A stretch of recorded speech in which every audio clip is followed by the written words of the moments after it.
Assalamualaikum warahmatullahi wabarakatuh. Materi berikutnya terkait dengan kuliah pengelolaan tanah dan air.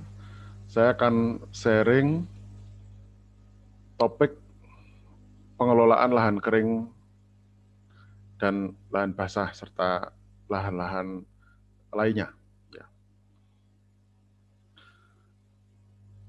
Pengertian lahan kering ini lebih didefinisikan karena faktor air. Jadi jika air itu tersedia tidak sepanjang waktu, maka dikategorikan sebagai lahan kering. Atau lahan kering ini bisa didefinisikan sebagai lahan yang mempunyai ketersediaan air rendah. Ya, sehingga kebanyakan lahan kering ini banyak menggantungkan sumber air dari curah hujan. Kita lihat di sini, permasalahan utama dari lahan kering itu umumnya adalah faktor kekeringan. Kekeringan bisa terjadi karena banyak hal, tapi umumnya kekeringan itu terjadi di musim kemarau, di mana tidak ada curah hujan, sementara tanaman dan tanah itu mengalami setiap hari evapotranspirasi atau penguapan. Nah, jika penguapan berlangsung secara terus-menerus tanpa ada input air atau pemasukan air, maka yang terjadi tanah akan makin mengering dan beberapa tanah bisa timbul retakan-retakan atau crack begitu ya, karena air yang ada di dalam kompleks tanah ini akan menguap ke udara. Nah, lahan kering seperti pada gambar ini kita bisa lihat, terutama memang terdapat di lereng-lereng pegunungan atau perbukitan, di mana mempunyai kemiringan lereng yang tinggi, ya, dari agak curam, curam sampai sangat curam. Jadi biasanya kemiringan lerengnya di atas 20%. Karena kemiringan lereng tinggi ini menyebabkan air yang datang dari hujan atau datang dari atas itu akan mudah berubah menjadi runoff atau aliran permukaan. Apalagi jika didukung oleh volume tanah yang tipis, maka kemampuan tanah dalam memegang air itu menjadi semakin rendah. Ini yang terjadi. Apalagi lahan kering ini juga kadang-kadang digunakan secara intensif untuk budidaya tanaman semusim, sehingga menjadi kemampuan tanah untuk menyerap air itu semakin berkurang. Apalagi juga jika kondisi ini ternyata tidak mendukung untuk aktivitas konservasi dengan banyaknya pohon-pohon tanaman tahunan itu ditebang, maka akan semakin memperparah kondisi di lahan kering tersebut. Dan pola di lahan kering ini biasanya masyarakat memanfaatkannya pada awal musim hujan, menunggu air datang baru mereka melakukan pengolahan. Biasanya pada bulan-bulan Oktober, November itu dilakukan pengolahan awal pas menjelang masuk musim hujan. Tapi bila ternyata ketersediaan air itu rendah, maka penggunaan untuk budidaya tanaman semusim biasanya hanya dilakukan 1-2 musim saja. Biasanya ada masa-masa bero atau masa-masa tidak ditanami karena memang ketersediaan air yang sangat terbatas.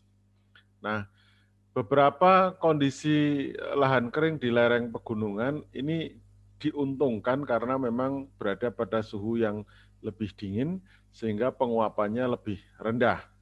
Nah, di sana biasanya diupayakan untuk budidaya tanaman tahunan, tanaman semusim seperti sayur-sayuran, kubis dan sebagainya.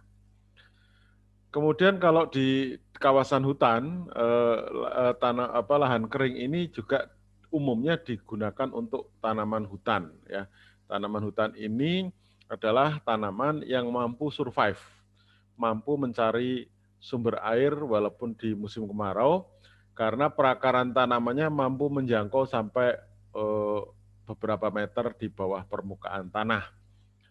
Dan kadang-kadang di lahan kering juga bisa juga ditanami tanaman padi, tapi terutama pada saat musim hujan tiba.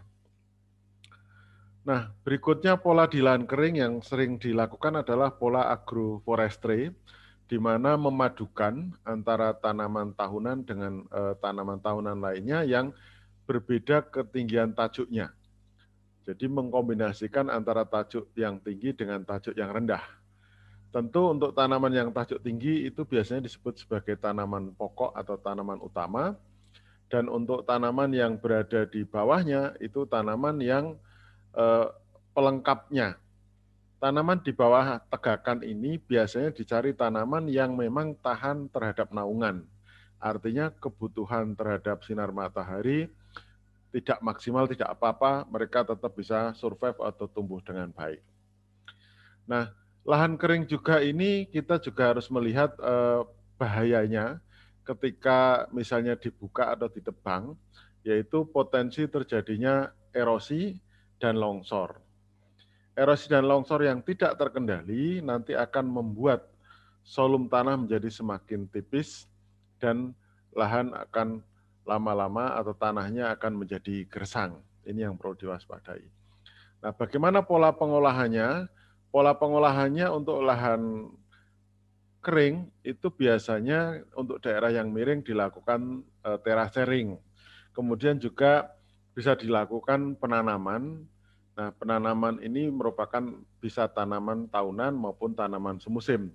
Tapi untuk lahan kering direkomendasikan lebih diutamakan untuk tanaman tahunan yang berakar panjang karena tanaman ini lebih bisa bertahan untuk melewati cekaman air pada saat masuk musim kemarau. Nah, penanaman di lahan kering sebenarnya sama saja dengan penanaman di lahan-lahan lainnya, yang penting ada lubang tanam, kemudian dilakukan penanam, dan diharapkan bibit yang ditanam ini adalah bibit dari tanaman keras yang tumbuh dari biji-bijian, sehingga dia mempunyai akar tunggang, akarnya kuat, secara vertikal dia mampu menembus ke bawah, sehingga mampu bertahan dari kondisi kekeringan tadi. Berikutnya adalah lahan basah. Jadi lahan ini secara sederhana kita bagi hanya menjadi dua, lahan basah dan lahan kering. Kalau lahan kering adalah lahan yang selalu kekurangan air atau ketersediaan airnya terbatas. Kalau lahan basah adalah lahan yang ketersediaan airnya cukup melimpah. Bisa karena basahnya itu curah hujannya yang tinggi, bisa karena air tanahnya yang terlalu dangkal, dekat ke permukaan sehingga lewat proses kapilaritas dapat merambat ke atas dengan baik begitu, atau bisa juga karena ketersediaan air irigasi yang kontinu di lahan tersebut. Misalnya irigasi setengah teknis sampai irigasi teknis. Itu untuk lahan basah. Nah, resiko lahan basah itu memang kebanyakan faktor banjir. Makanya lahan basah itu umumnya berada di daerah bawah. Curah hujan yang tinggi terus-menerus, apalagi akumulasi genangan air yang ada di sungai-sungai, itu akan membuat lahan menjadi cepat jenuh dan akhirnya terbentuk genangan air. Untuk daerah atas, banjir bandang yang sering terjadi, sehingga materialnya itu bisa merusak berbagai macam bangunan yang dilewati oleh terjangan air bah tersebut, gitu ya. Nah, untuk lahan basah itu umumnya digunakan tanaman padi, yaitu tanaman yang mampu beradaptasi dengan genangan air, itu tanaman padi. Bahkan selain tanaman padi juga digunakan untuk perikanan karena ketersediaan air yang tinggi, gitu ya. Terus kemudian juga pada hamparan lahan basah ini, misalnya di lahan sawah, ini bisa digunakan tergantung padinya itu bisa setahun berapa kali. Kalau ketersediaan airnya tinggi atau irigasi teknis, bisa digunakan untuk 3 kali masa tanam. Tapi kalau sedang itu bisa 2 kali, sedangkan yang terbatas itu hanya 1 kali. Tapi kalau tanaman padi hanya 1 kali, itu bisa disebut sebagai lahan kering maupun lahan basah, gitu ya. Nah, jenis tanah berikutnya adalah lahan kars. Lahan kars ini adalah tanah yang bahan induknya berupa batu kapur. Sebenarnya ini lebih dikategorikan sebagai lahan kering, ya, maksudnya lahan kering, tetapi karena ada kekhasan dengan adanya keberadaan batu kars ini, membuat ini bersifat spesifik. Spesifiknya apa? Lahan kering di tanah kars ini umumnya tanahnya subur, secara kimia bagus, secara biologi bagus, tapi yang secara fisika atau secara airnya itu kekurangan. Kenapa? Karena batuan di bawahnya mudah meloloskan air, sehingga lahan-lahan seperti ini, seperti di dalam gambar ini, hanya bisa survive ketika musim hujan saja, tapi 2 musim berikutnya, jadi misalnya setahun itu ada 3 musim, maka 1 musim saja yang eksis ya.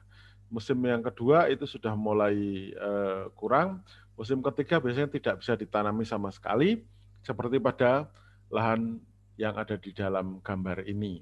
Itu lahan kars. Ini bisa dilihat tanahnya subur, kadar lempungnya bagus gitu. Apalagi kalau tebal itu makin bagus lagi. Sehingga kunci untuk memecahkan pengolahan tanah dan air di lahan kars itu asalkan bisa menyediakan air, itu semua masalah bisa teratasi. Maka tadi di depan kalau lahan kering adalah bagaimana menambahkan air, kalau lahan basah bagaimana mengurangkan air, jurusnya adalah drainase. Kalau lahan kars ini jurusnya seperti lahan kering, yaitu bagaimana mengadakan air di lokasi tersebut.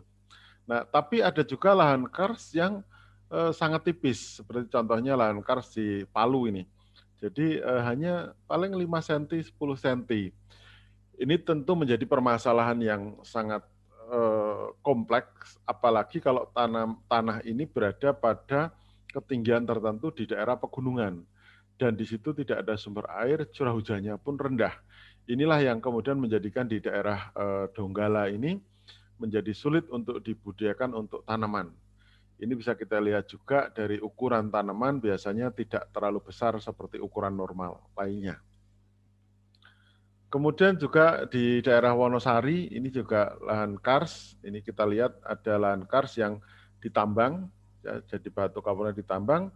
Juga lahan kars yang direklamasi, ditanami kembali atau direboisasi dengan penanaman tanaman jati. Kenapa kok tanaman jati? Karena tanaman ini dianggap mampu beradaptasi pada kondisi dengan pH tinggi karena adanya kadar kapur.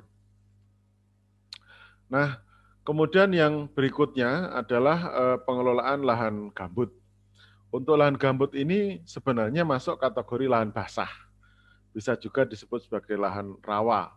Nah, lahan gambut ini mempunyai ciri khas yang spesifik, umumnya karena terbentuk dari akumulasi bahan-bahan organik yang tergenang selama jutaan tahun tertentu pada cekungan-cekungan. Nah, cekungan itu bisa berada di atas, artinya di daerah upland yang disebut sebagai gambut topogen, atau gambut-gambut yang terbentuk pada cekungan-cekungan di dekat sungai atau rawa atau di tepi laut yang kita sebut sebagai gambut ombrogin. Jadi gambut yang lebih banyak terbentuk karena genangan air akibat curah hujan. Nah, gambut-gambut ini biasanya digunakan untuk berbagai macam, tetapi secara ilmu rekomendasi gambut di atas 3 meter diharapkan tetap dikonservasi, tidak digunakan untuk budidaya. Walaupun faktanya di lapangan kadang-kadang ada juga gambut dalam yang digunakan untuk budidaya. Permasalahan yang utama selain kebasahan dan bagaimana kesulitan untuk mendrainase adalah faktor lain, yaitu faktor adanya lapisan pirit yang ada di permukaan tanah, permukaan air. Kalau lapisan itu tersingkap, teroksidasi, maka akan menjadi tanah sulfat masam yang ditandai dengan pH yang turun secara drastis sampai sekitar 3. Nah, ini adalah beberapa kondisi keanekaragaman hayati tanah gambut di Indonesia. Ada beberapa jenis tanaman asli seperti jelutung dan ramin, begitu ya. Kemudian ada juga tanaman kantong semar, yang ini juga termasuk tanaman yang dilindungi sebagai tanaman keanekaragaman hayati di kawasan gambut.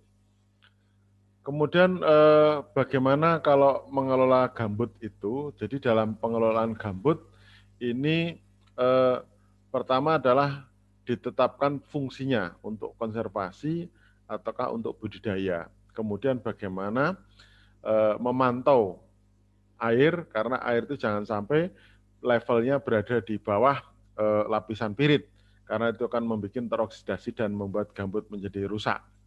Nah, kalau toh gambut itu sudah rusak, maka ada tahapan pemulihannya atau restorasi yang perlu dilakukan. Nah, gambut ini secara definisi memang material organik yang terbentuk secara alami dari sisa tumbuhan yang terdekomposisi tidak sempurna dengan ketebalan 50 cm atau lebih.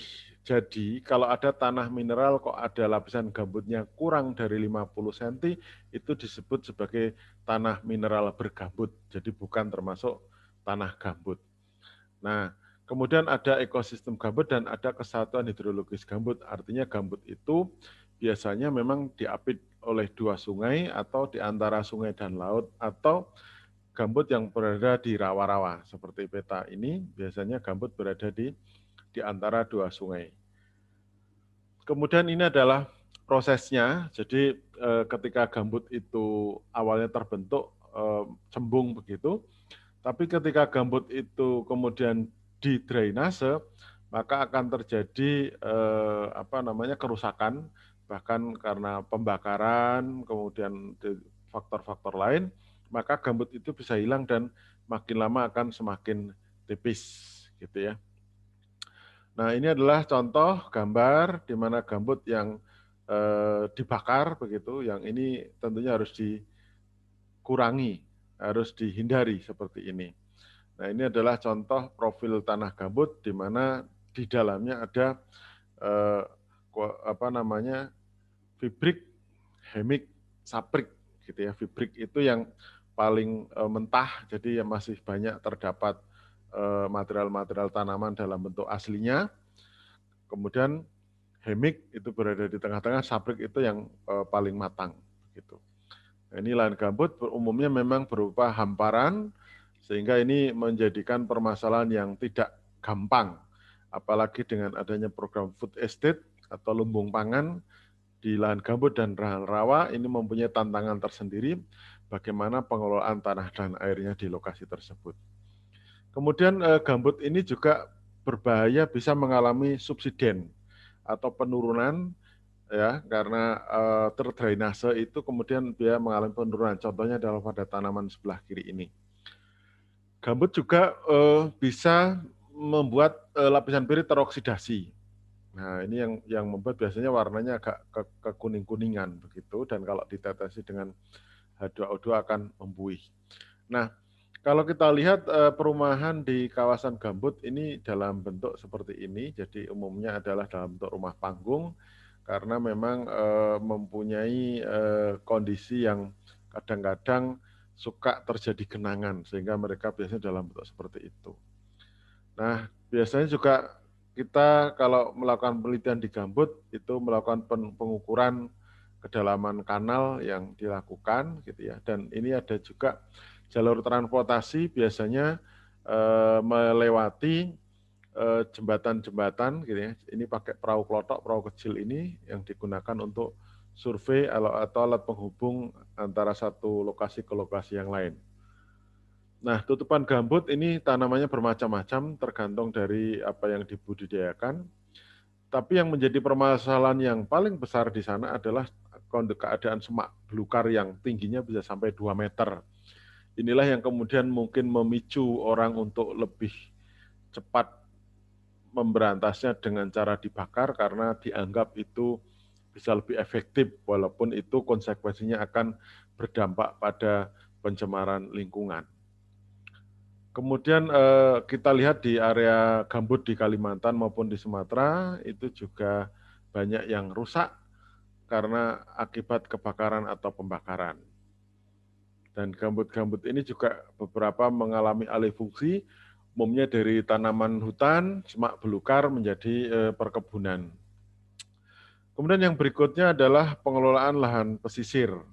Kalau pesisir ini sebenarnya masuk kategori lahan kering, tapi posisinya berada di tepi laut atau berada di pesisir pantai.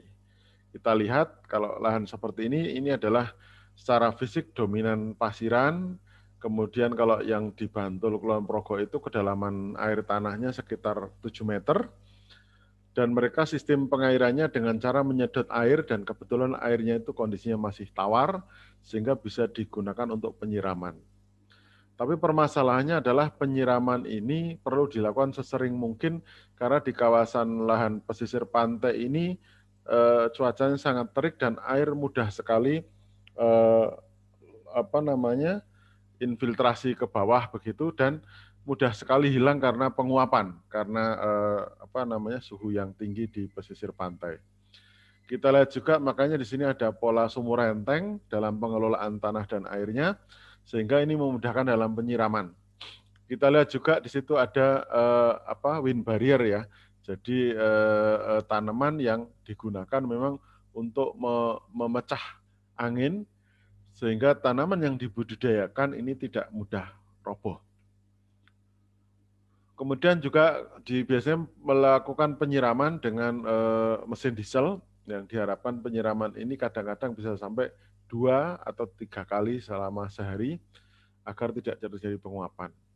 Nah, yang terakhir adalah pengelolaan lahan perkotaan. Nah, ini kita kupas karena memang lahan perkotaan ini umumnya sebenarnya subur, tapi karena keterbatasan ruang, maka yang terjadi adalah lahan-lahan sempit. Bagaimana upayanya? Maka lahan perkotaan ini telah muncul yang namanya tanaman taman-taman, tanaman keindahan, dan juga bisa digunakan untuk tanaman pangan ataupun hutan kota seperti ini. Ya, bisa diisi oleh hutan tanaman tahunan seperti di Kebun Raya Bogor dan sebagainya. Nah, kalau pengolahan tanah dan air di lahan sempit perkotaan, maka yang sering kita lihat adalah penggunaan media pot untuk penanaman. Sehingga pot-pot ini bagus, tetapi memang tersedianya sedikit medianya, sehingga untuk pertumbuhan tanaman bertahun-tahun ke depan, biasanya setiap 2 tahun sekali dilakukan peremajaan media tanam di dalam pot atau ember atau polybag ya.